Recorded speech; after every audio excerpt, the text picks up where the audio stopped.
राम राम सभी को, जय बजरंगबली, जय श्री राम। ठीक है बहन भाई, बहुत सारे भाई बहन कहते थे कि लोरिश बिश्नोई का भी एक इंटरव्यू होना चाहिए, तो उनकी ये मनोकामना भी पूरी हो गई और लोरिश बिश्नोई का एक इंटरव्यू पब्लिक हो गया। हालांकि ये इंटरव्यू थोड़ा पुराना है, करीब 3 या 4 महीने पुराना ये इंटरव्यू होगा, लेकिन टॉपिक ये नहीं है कि इंटरव्यू नया है या फिर पुराना है। इस इंटरव्यू में लोरिश बिश्नोई से जो कुछ अहम सवाल पूछे गए थे और लोरिश बिश्नोई ने उनका जवाब किस प्रकार दिया, आज की ये वीडियो इसी टॉपिक के ऊपर है। लोरिश बिश्नोई ने कहा कि हमारे को जनता के सामने गलत तरीके से पेश किया जा रहा है, इसलिए हमने अपना पक्ष रखने के लिए ये सारी बातें बोल ली है। इंटरव्यू में पूछे गए सभी सवालों के ऊपर तो हम वीडियो नहीं बना सकते, क्योंकि वीडियो बहुत ज्यादा लंबी हो जाएगी। सिर्फ जरूरी सवालों के ऊपर ही हम बात करेंगे। पहला सवाल कि क्या सिद्धू मूसेवाला की हत्या का मास्टरमाइंड लोरिश बिश्नोई है, तो इसके जवाब में लोरिश बिश्नोई ने कहा कि ये काम हमारे बड़े भाई गोल्डी बराड़ ने करवाया है बाहर से, लेकिन हाँ, मैं सिद्धू मूसेवाला से खफा था क्योंकि उसने हमारे भाइयों का कत्ल करवाया था और हमारी एंटी गैंग को सपोर्ट करता था और उनके साथ जेलों में भी बात किया करता था। दूसरा बड़ा सवाल ये था कि क्या सिर्फ शक के आधार पर ही सिद्धू मूसेवाला का कत्ल करवा दिया गया, तो लोरिश ने जवाब देते हुए कहा कि सब काम शक के आधार पर ही हो रहा है।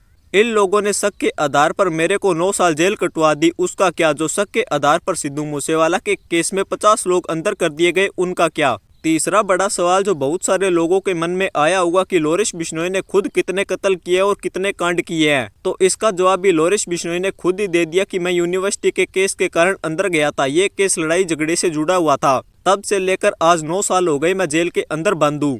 चौथा बड़ा सवाल जो मीडिया वालों ने पूछा कि क्या आपको नहीं लगता कि अगर आपको फोन और टेक्नोलॉजी से दूर कर दिया जाए तो आधे अपराध ऐसे ही खत्म हो जाएंगे। इस पर लोरिश बिश्नोई ने जवाब देते हुए कहा कि आप बुद्धिजीवी है, ये आपको ज्यादा पता होगा, हमारा काम बस करना है, रोकना कैसे है वो आप सोचो। पांचवा बड़ा सवाल जो जनता के सामने मीडिया ने खड़ा कर दिया कि लोरिश बिश्नोई का आतंकवादियों से कनेक्शन है या फिर वो खालिस्तान के समर्थक है। इस बात पर लोरिश बिश्नोई ने कहा कि मेरे को सिर्फ बदनाम किया जा रहा है, मेरा आतंकवादियों से बिल्कुल भी संपर्क नहीं है, मुझे मेरे देश से बहुत ज्यादा प्यार है। और खालिस्तान वाले सवाल पर लोरिश बिश्नोई ने कहा कि हमें अपने देश से बहुत ज्यादा प्यार है, हम हमारे देश को टूटने नहीं देंगे, हम पढ़े लिखे हैं, इतनी तो समझ है कि हमें पहले ही पता चल जाता है कि कौन क्या कर रहा है। हम खालिस्तान और पाकिस्तान के खिलाफ है और आज तक कोई ऐसा कदम नहीं उठाया जो देश के खिलाफ, और ना ही कभी भविष्य के अंदर ऐसा कदम उठाएंगे जो देश के खिलाफ हो। छठी बात लोरिश बिश्नोई ने रखी कि मैं सिद्धू मूसेवाला केस में सीबीआई जांच करवाने के लिए साइन करने को तैयार हूँ। इस केस में हमारे 50 से ज्यादा भाइयों को अंदर कर दिया गया है। अगर सीबीआई जांच हुई तो वो सभी जेल से बाहर आ जाएंगे, सिर्फ 5 या 6 ही बचेंगे, उनको सिर्फ फंसाया जा रहा है। लेकिन मैं साइन तो कर दूंगा, बदले में सिद्धू मूसेवाला के पिता की भी साइन चाहिए, जिसमें गुरलाल बराड़, विक्की मिड्डू खेड़ा और संदीप की जो हत्या हुई थी उसकी भी सीबीआई जांच होनी चाहिए। अगली बात लोरिश बिश्नोई ने सलमान खान से जुड़ी हुई रखी। उन्होंने कहा कि अगर सलमान खान हमारे बिश्नोई मंदिर मुकाम में बिश्नोई समाज से माफी मांग लेता है तो हम उसको छोड़ देंगे, वरना जो वो अहंकार दिखा रहा है उसका वो अहंकार भी तोड़ देंगे। गुरु जम्बेश्वर भगवान ने हमें जीवों की रक्षा करने के लिए बोला था और हरे वृक्ष काटने से मना किया था, जबकि सलमान खान ने हमारे ही एरिया के अंदर हिरण का शिकार किया। इसलिए मैं सलमान खान से बचपन से ही गुस्सा हूँ। और लोग कहते हैं कि पैसे के लिए या फिर फेमस होने के लिए मैं सलमान खान को धमकी दे रहा हूँ या फिर मारने की कोशिश कर रहा हूँ, तो ऐसा कुछ नहीं है। अगर पैसे के लिए मारना होता तो बॉलीवुड में और भी बहुत सारे एक्टर जो घूमने जाते हैं, जिनके पास सिक्योरिटी नहीं होती, उनको जब चाहे मार सकते हैं, लेकिन हमने पैसे या फेमस होने के लिए किसी को टारगेट नहीं किया।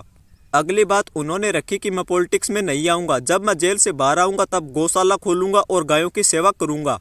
मेरा छोटा भाई अनमोल बिश्नोई अपने हिस्से की जमीन में गौशाला बनवा रहा है, मैं भी जल्दी ये काम करने वाला हूँ। साथ ही लोरिश बिश्नोई ने कहा कि मैं 9 साल से सजा काट रहा हूँ, मैंने गलती की है तो उसकी मुझे ये सजा मिल रही है, लेकिन मैं सिर्फ लड़ाई झगड़े के केस के कारण अंदर आया था और बाद में जेल के अंदर रहते हुए मेरे ऊपर अलग अलग केस लगा दिए गए।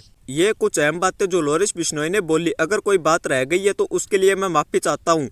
और आप एबीपी न्यूज नाम के चैनल के ऊपर लोरिश बिश्नोई का ये पूरा इंटरव्यू देख सकते हैं और उनके मुंह से सुन सकते हैं। लोरिश बिश्नोई की इन बातों को कुछ लोग बीजेपी पार्टी की वर्डिंग्स बोल रहे हैं, लेकिन मुझे पूरे इंटरव्यू में ऐसा कुछ नहीं लगा कि लोरिश बिश्नोई किसी राजनीतिक पार्टी को सपोर्ट कर रही है या फिर कुछ और।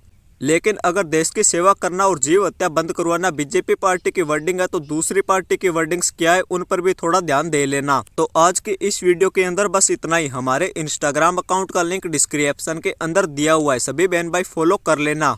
मिलते हैं एक और नई वीडियो के साथ। जय बजरंगबली, जय श्री राम, धन्यवाद।